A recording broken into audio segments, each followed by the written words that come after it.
O impacto da anatomia, então, nos procedimentos de harmonização facial.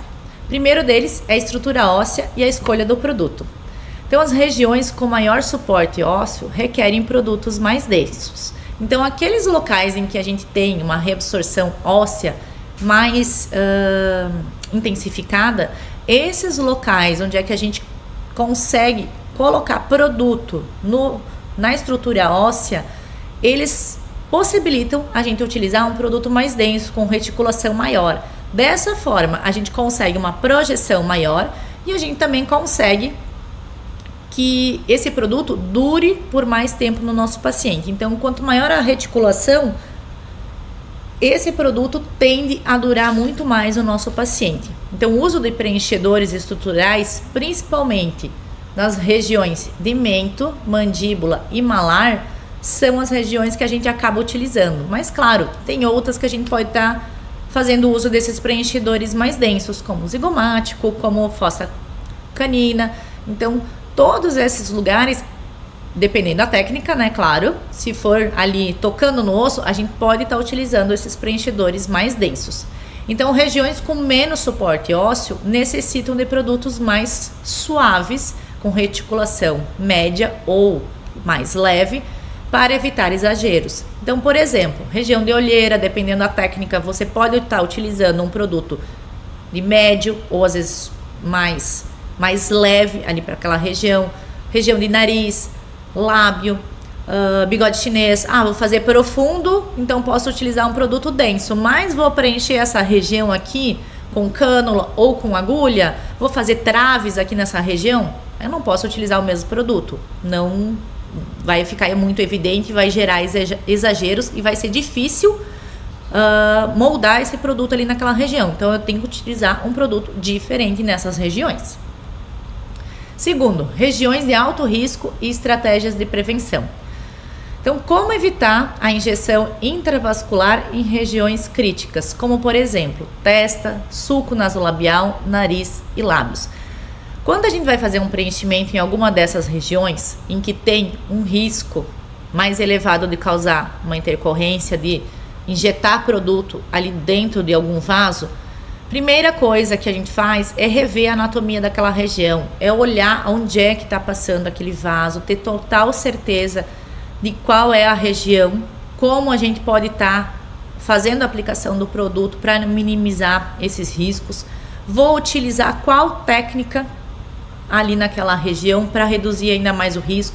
Vou utilizar cânula, vou utilizar uma cânula com um diâmetro maior para me trazer um pouco mais de segurança, ou vou fazer uma aspiração, vou fazer de forma profunda porque o vaso aqui nessa região está passando de forma superficial. Tudo isso eu consigo ir gerenciando conforme eu for tá definindo qual técnica eu vou estar utilizando. Por isso, às vezes bateu aquela dúvida, vai fazer uma região que não tem muito, você não tem o costume, ou vai ser a primeira vez que você vai fazer, não custa nada pegar todo o material ali que você tem, estudar, analisar muito bem, para ter certeza de que você está fazendo tudo ao seu alcance para minimizar os riscos ali naquela região. Vai estar utilizando a agulha, vai fazer uma aspiração, posicione ali a mão, segure com firmeza, faça a aspiração por 10, 20 segundos antes de injetar produto.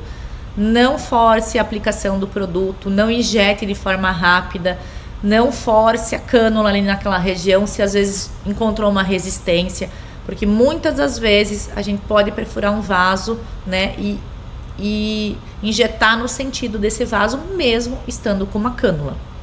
Então, tudo que a gente puder fazer ao nosso alcance para ter certeza de que a gente está entregando uma técnica, uma execução ali do procedimento da melhor forma possível, da forma mais segura, muito mais segurança a gente vai ter para nós como profissionais, como também para o nosso paciente. E as diferenças anatômicas entre pacientes e personalização do tratamento. Então, as características anatômicas que impactam na escolha da técnica, por exemplo, face magra e redonda. Conforme o nosso paciente vai envelhecendo, as características étnicas que ele possui ou em que fase ele está, se ele está mais gordinho, se ele tá mais magrinho, se ele corre, tudo isso acaba influenciando nas diferenças anatômicas daquela face. Então, muitas vezes a gente tem um paciente jovem, mas que possui a face muito redonda. E aí, como é que a gente vai fazer o planejamento daquela região para não deixar o paciente ainda mais redondo? Quais são os cuidados que a gente precisa ter? Muitas vezes a gente vai seguir, né, um protocolo padrão e o paciente vai começar a ficar largo, vai parecer o Bob Esponja.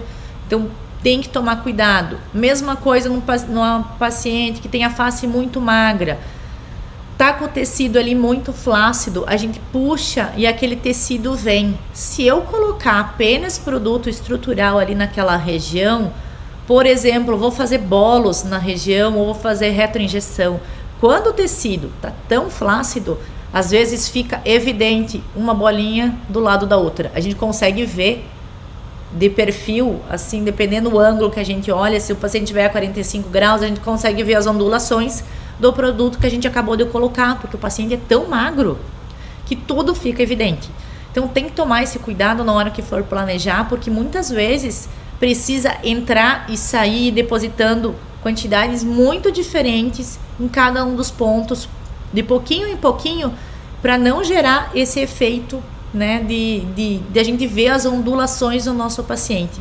Então, cada uma dessas etapas que o nosso paciente está, vai influenciar nessas características anatômicas que ele vai apresentar.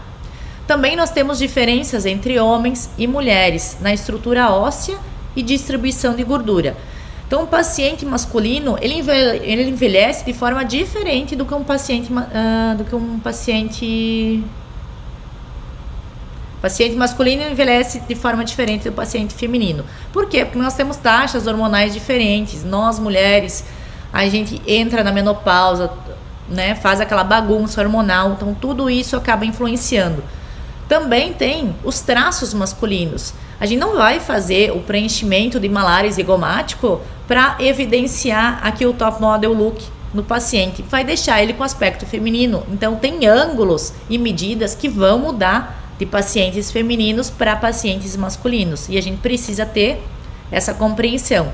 A mesma coisa, distribuição de gordura. Nós, mulheres, temos os compartimentos de gordura e esse envelhecimento deles de forma diferente do que o público masculino. Então, a gente precisa estar observando essas características e como elas são diferentes de um paciente para o outro para conseguir entregar um resultado legal e natural para o paciente. E também precisamos verificar como o envelhecimento modifica a anatomia e influencia na nossa decisão de como fazer o planejamento. Então, não importa a idade do paciente, a gente precisa estar avaliando aquele paciente no momento em que ele chega no consultório. Porque eu tenho pacientes muito jovens, de 30 anos, que muitas vezes apresenta uma evolução, por exemplo, do bigode chinês, de reabsorção óssea e flacidez na região, muito maior do que pacientes que eu tenho de 60 anos. Então, como é que pode ter tanta diferença? É genética, estilo de vida, fatores hormonais, várias características vão acabar influenciando. Mas eu preciso ter o meu olhar clínico para o paciente naquele momento, não importando qual a idade dele ou quais as outras características. Eu tenho que avaliar a face dele como um todo, naquele momento em que ele veio. Então, o paciente vai ser sempre diferente um do outro e o mesmo paciente pode ter evoluções diferentes durante o passar dos anos. Então, a gente precisa ter essa compreensão.